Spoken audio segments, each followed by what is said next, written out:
Snotty Nose Res Kids here with SoCan. I read that you faced a creative block that lasted for like more than half of the pandemic. Everybody had isolation, but there's sort of community trauma. I know that Darren, you had many friends and family members were passing on. So, I mean, were there any specific things that you were doing to not just to get back your creativity, but to just get through the whole situation? Definitely leaning on others for support. Yeah.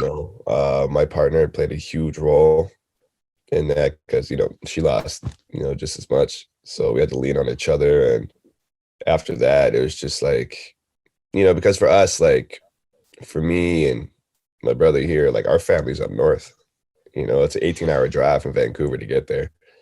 And for my partner, her family's over on the island, Vancouver Island. And at that point, we just started like making sure to like check in with people, you know what I mean? And even if it's a quick 5-minute FaceTime, you know what I mean? Or hour phone call, however long it is, it's just shit. We just wanted to let our loved ones know that we love them, because throughout this pandemic, you never know what's going to happen, right? You can't take anything for granted in life. And I feel like our careers and just like having people around us all the time was something that we like you could take for granted. And I think that this pandemic taught us not to do that. Life after the album finds you working in, I think, more in different styles than you have been, like trap on Humble, hardcore on Sink or Swim, particularly the video version with the OBGMs, kind of gentle R&B on Change and After Dark, lots of synths, lots of treated vocals, lots of auto-tune. What made you want to change and kind of broaden the sound more this time around?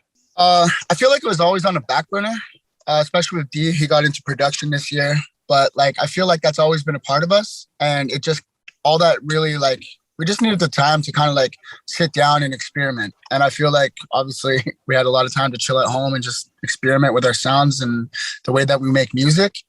But I feel like a lot of people heard on the first album that we did was a lot of like dark songs with positive endings, and that was kind of like the story of the Life After album as well.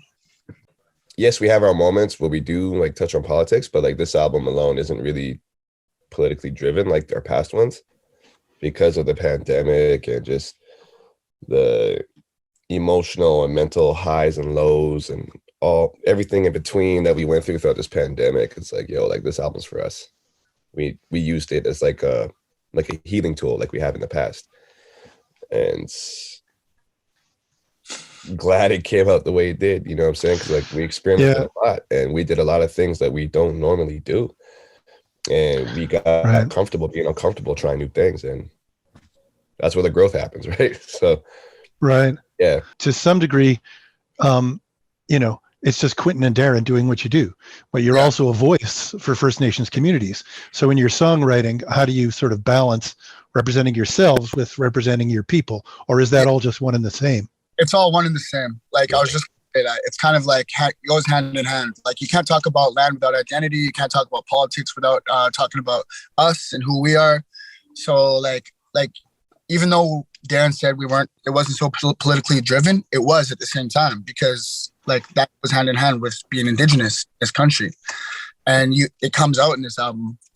But like the thing is like I feel like you can't really disassociate any of those. They're all connected together, and it comes out in Sink or Swim. We talk about like it kind of like talks about like just like the anger, and talk about land and identity, and just like letting them know that we're done fucking around, especially with everything going on in the north right now. No kidding. Yeah.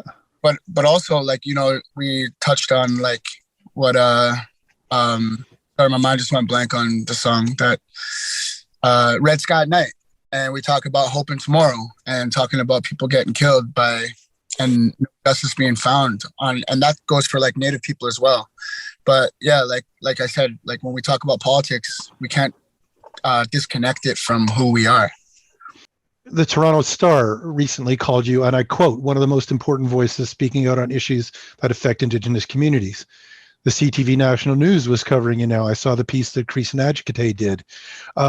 it's like you're not just res famous now, like you're famous now, and people are looking and people are watching. And so I'm wondering what it means for you to be popping into mainstream now, and whether that feels like a reward, a bit of a reward for putting in the time. For sure. Like, I mean, I just said it on a post that I made today for making the cover of the Exclaim paper for November, December.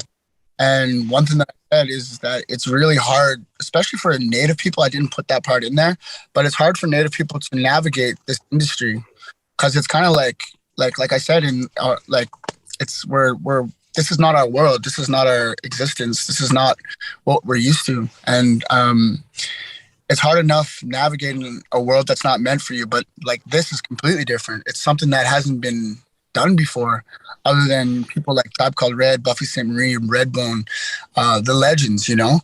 And the fact that we get to walk in their footsteps is ridiculously huge for us. So like, definitely like we take it day by day, and we are blessed to be here. Like, we don't take any of this shit for granted. We are happy to follow in their footsteps. Yeah, I would say like it's, I don't know. It just comes with the job, you know, like when you get to a certain level, there's a certain responsibility that you carry. And, you know, we've always been saying like, as much as we want to be the voice, you know, we can only speak from our perspectives. You know, we're two Indigenous men from the Hassel Nation, you know, small town. And at the end of the day, when it comes down to like the movement and everything, we are like one piece to the puzzle.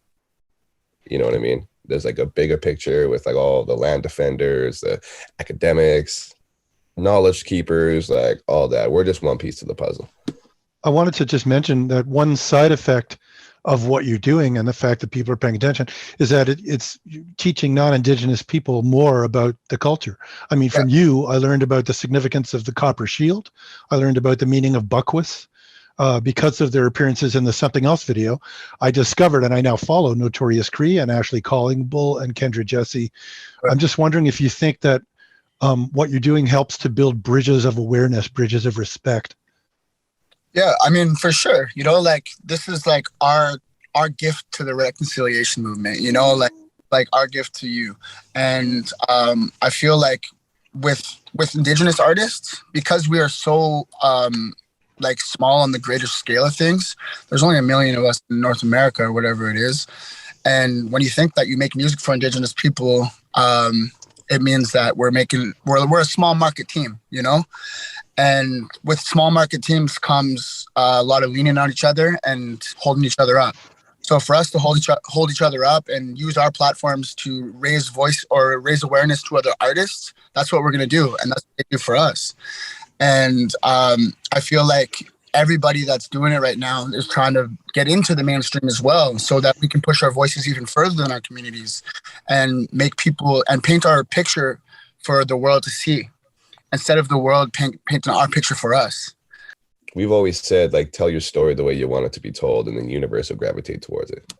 And that's exactly what we've been doing, and that's exactly what we're going to keep doing.